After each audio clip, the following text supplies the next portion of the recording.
ኣብ ኤርትራ ንዓሚቕ ምርምራትን መጽናዕትን ሙያውያን ጽበያ ዘለዋ ዝተፈላለያ ታሪኻውያን ቦታታት ብዙሓት እየን። እዘን ከም ማእከል ንግዲ ባህልን እምነትን ዝነበራ ጥንታውያን ቦታታት ወይ ከተማታት ምስጢረን ጌና ምስጢር ኮይኑ ዝነብር ዘሎ ክብርብርዎን ዝኽእሉ ተመራመርቲ ጽበያ ከም ዘለዋ ኸዓ ትጽቢተን የገደልካ ከም በዓል በለው ከለው ከስከሴ ቋሓይቶ ኣድሊስ ምጥቃስ ይከኣል። ታሪኻዊት መጠራ እውን ሓንቲ ካብአን እያ።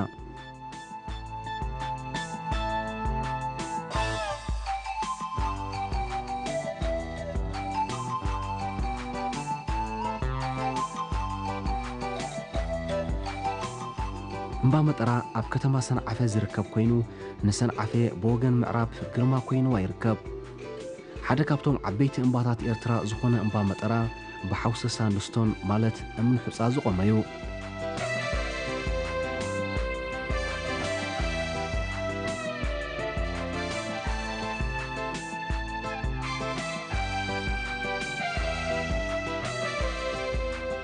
እዚ ብዝደረቑ ሑፃ ዝቖመ ከውሒ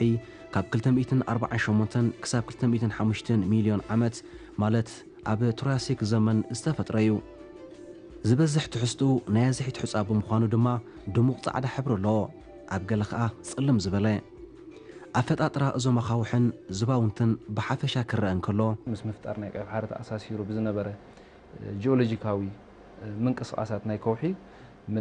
እዚ ንብሎ ዘለና ኣብ ታሕቲ ኣብ 1 ኪሎ ሜትር ዕምቀት ኣብ 1 ኪሎ ሜትር ዕምቀት ተፈጢሩ ዝነበረ እምኒ ሑፃ ናብ መሬት እንዳደየበ ኸይዱ ማለት እዩ፣ እንዳወፀ ናብ መሬት። ሕጂ እዚ ዝተጀመረሉ ግዜ ካብ ቀንዲ ማለት እዩ ካብ ማእከላይ ግዜ ናይ ተርሻሪ መዋዕል ንብሎ ተርሻሪ ፔሪድ ንብሎ ማለት እዩ ካብ 30 ሚልዮን ዓመት ክሳብ 4 ሚልዮን ዓመት ዘሎ እዩ። እዚ ቁልጡፍ ምልዓል ናይዚ ንብሎ ዘለና እምኒ ሑፃ ወይ ድማ ምስራት ናይዞም ዝባውንቲ ናይ ከበሳ ማለት ይመፅእ። ሕጂ ብዚ ንሪኦ ዘለና ግዜ ንክበፅሕ ሲ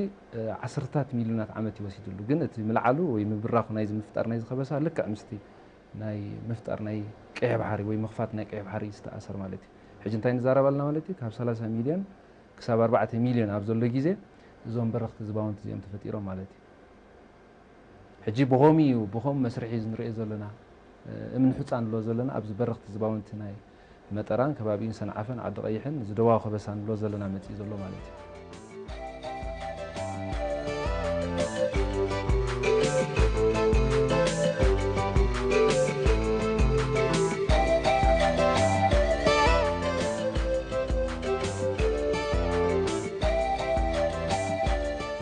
መበገሲኡ ኣብ ትሮያሲክ ወይ እውን ቅድም ኢሉ ኣብ መዋእል ፖሎዘይክ ብዝነበረ ምድሓር ባሕርን መምላእ ድበት ኣብ መታሕት ወይ መሳጥሕ ዝተኣሳሰሩ ከውሕታትን እዮም። ዓቐንን ርጉድን ቀጸላ ድበት ኣብ ዝዓበየሉ እዋን ኣብ ታሕተዋይ ክፋል ናይቲ ቀጸላ ዓቐን ጸቕጥን ዋዕን ብምውሳኹ ናብ እምኒ ሑፃ ከም ዝተቐየረ ይንገር።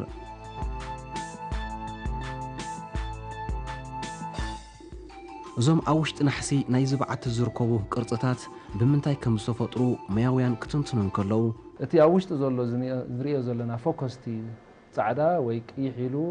ወይ ማሮና ዓይነት ሕብሪ ሒዙ ዘሎ ፎከስ ጻዕዳ ነገር ሓመድ ዝመስል ክሪኦ ከለና ከዓ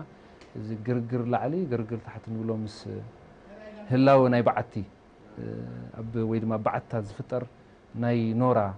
ቅርጽታት እዮም። እዚኦም ሕጂ ብምንታይ ዝፍጠሩ ብኖራ ዝሃፍተመ ወይ ድማ ማዕድናዊ ትሕዝቶ ዝሃፍተመ ማይ ካብ ላዕሊ ንታሕቲ ክወርድ ከሎ ሕጂ እንታይ ክኸውን ይኽእል እዚ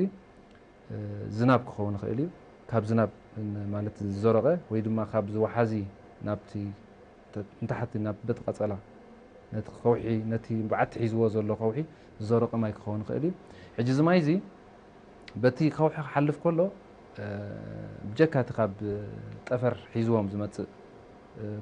ናይ ካርበን ወይ ናይ ካርቦኔት ትሕዝቶ ባይካርቦኔት ብሎም ትሕዝቶ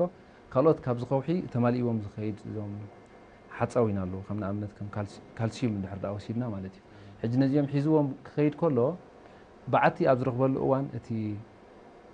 ኣብቲ ማይ ሓቂቑ ፀንሓሉ ግዜ ይኣክል እሞ ምክንያቱ እቲ ፀቕጥን እቲ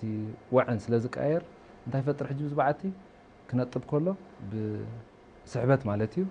الزفتا ناي نورا يفطر مالتي حجي الزفتا ناي نورا كم زري يزولنا حجي لك عقات قرص حيزو كم تقبو قرص يابتي صبو غيرو استسرحه زي كونيكال شيب وي دما زي كونيكالاوي كونيك مسل عينت قرص يزولو اتي بلعلي من تحت زورد دلو غرغر لعلينا نبلو وي ستالك سايت لنا نصوعو مالتيو ازي مالتيو ازو صبو غير راينا نهلو زن رئي زولنا مالتيو اتي غرغر تحت نبلو استالك مايت لنا نصوعو مالتيو سخا كابت زنطبه نلعل مالتيو زي بقول مالتيو وي دما زرا مالتيو كوح نغوحي فخصات وي ترت نخلو مترري وي مفكوسي بأتاتات مالت معدنات أقداس تراي صاوتو زي أمتران كبابي انزولو من حصادما سيليكان حصيناوي نوران أتررتي معدنات سمنتي ماتريالس نايزكو حيوم زورقوي صفحاوي وي نايزنا ماي نزنوران كالوتن يحقوق أممو أبنا حسنا يزبعتي زفف اتي فركشكش زبل بهرناي تبعت من دقدما كم لاي نايتي مترر معدن استلع عليه كيكون يترفن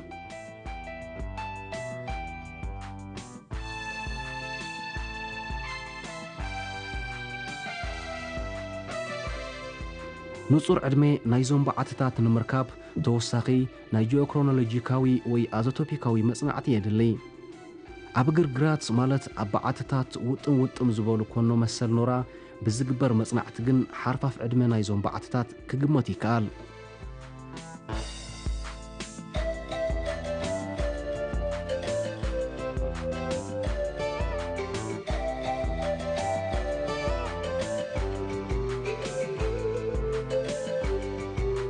مفتار كبساتات وي زباونتي مس مخفات مفتار كيحب حرس سلز تأساسر عدمنا يزون بعتتات كابد حرواي ترشاري ندحريو كخون زخل